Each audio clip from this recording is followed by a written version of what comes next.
Johor மாநில PKR மாநாட்டில் பிரதமரும் PKR கட்சியின் தலைவருமான அன்வார் மாவட்ட அளவில் PKR கட்சிக்கு பலம் இல்லை என்றால் வேட்பாளர்களை நிறுத்த மாட்டேன் என்று அதிரடியாக அறிவித்துள்ளார். எந்த சட்டமன்றத்தில் PKR கட்சி போட்டியிட விருப்பம் கொண்டாலும் அந்த சட்டமன்றத்தில் PKRஐ விடவும் கூட்டணி கட்சிகள் பலமாகவும் மக்கள் ஆதரவுடனும் இருந்தால் PKR வேட்பாளரை நிறுத்துவதில் பயன் இல்லை என்று அன்வார் வெளிப்படையாக அறிவித்தார். முன்னதாக ஜொகூர் மாநில PKR தலைவரான டத்தஸ்ரீ ஜலிகா முஸ்தபா மாநில சட்டமன்ற தேர்தலில் PKR 28 சட்டமன்றங்களில் போட்டியிடும் என அறிவித்திருந்தார். கடந்த 2022 நடைபெற்ற ஜொகூர் மாநில சட்டமன்ற தேர்தலில் PKR கட்சி 20 சட்டமன்றங்களில் போட்டியிட்டு ஒரே ஒரு சட்டமன்றத்தை மட்டுமே வெற்றி பெற்றது. அதன் கூட்டணி கட்சியான DAP 14 சட்டமன்றங்களில் போட்டியிட்டு 10 சட்டமன்றங்களில் வெற்றி பெற்றது. மற்றொரு கூட்டணி கட்சியான அமானா 16 சட்டமன்றங்களில் போட்டியிட்டு ஒரே ஒரு சட்டமன்றத்தில் மட்டுமே வெற்றி பெற்றது குறிப்பிடத்தக்கது. பொருளாதாரத்துறை முன்னாள் அமைச்சர் டதஸ்ரீ ரவசி ரம்லிக்கும் மனிதவள அமைச்சர் டதஸ்ரீ ரமணனுக்கும் இடையிலான கருத்து முரண்களும் வாக்குவாதங்களும் உள்கட்சி விவகாரம் என்றாலும் ரவிசி அமைச்சராக இருந்தபோது 750 மில்லியன் ரிங்கிட் மதிப்பிலான திட்டம் தோல்வி அடைந்ததாகவும் அது மிகப்பெரிய இழப்பை ஏற்படுத்தி இருப்பதால் தேசிய தணிக்கை குழு அந்த நிதி என்ன ஆனது என்பதை விசாரிக்க வேண்டும் என்றும் அம்னோவின் உச்சமன்ற உறுப்பினரும் ஜொகூர் மாநில சபாநாயகருமான டாக்டர் புவாட் சர்காசி வலியுறுத்தியுள்ளார். PKRின் முன்னாள் துணைத் தலைவர் ரவிசிக்கும் தற்போதைய PKRின் உதவித் தலைவருக்கும் இடையில் என்ன நடக்கிறது என்பதை தாம் ஆராயவில்லை. ஆனால் ரவிசி அமைச்சராக இருந்தபோது 750 மில்லியன் ரிங்கிட் மதிப்பிலான வெண்டிங் மெஷின் திட்டம் என்னவானது என்பதை கேள்வி கேட்கும் உரிமை தமக்கு இருப்பதாக புவாட் சர்காசி கூறினார். ரவிசி தோல்வி அடைந்த அமைச்சர் என அடையாளப்படுத்த இந்த 750 மில்லியன் ரிங்கிட் மதிப்பிலான வெண்டிங் மெஷின் திட்டத்தை குறிப்பிடலாம் என்று அவர் கூறினார். முன்னாள் நிதி அமைச்சரான மறைந்த துன் டைம் ஜைனுடீனின் இரு மகன்களுக்கும் கைது வாரண்டுகள் இன்று சலாயாங் நீதிமன்றம் வெளியிட்டது.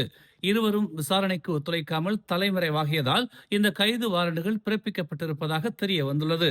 இன்று காலை துன் டைம் ஜைனுடீன் சொத்து குவிப்பு வழக்குடன் தொடர்புடைய அவருடைய பிள்ளைகளை விசாரிக்க மலேசிய லஞ்ச ஊழல் தடுப்பு ஆணையம் தெரிவித்திருந்த நிலையில் 4வரில் 2 விசாரணைக்கு வராததால் கைது செய்யும்படி நீதிமன்றம் உத்தரவிட்டுள்ளது.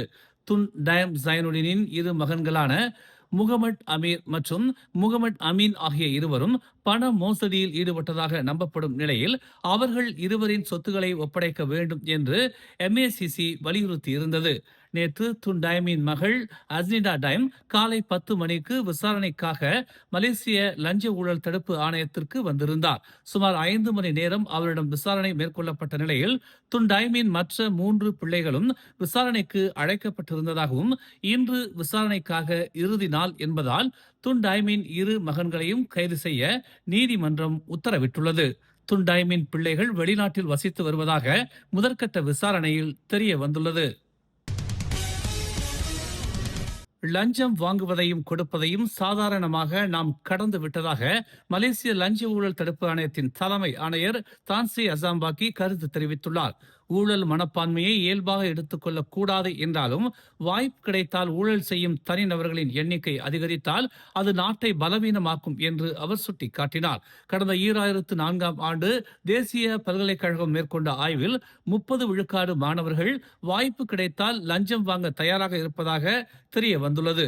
அப்போதிலிருந்து லஞ்ச ஊழல் தடுப்பு ஆணையத்தில் இளைஞர்களிடையே ஊழல் குறித்தான விழிப்புணர்வை மேற்கொண்டதால் 2016ஆம் ஆண்டு அது 16 விழுக்காடாக குறைந்தது என்று தான்ஸ்ரீ அசாம்பாக்கி சுட்டிக்காட்டினார்.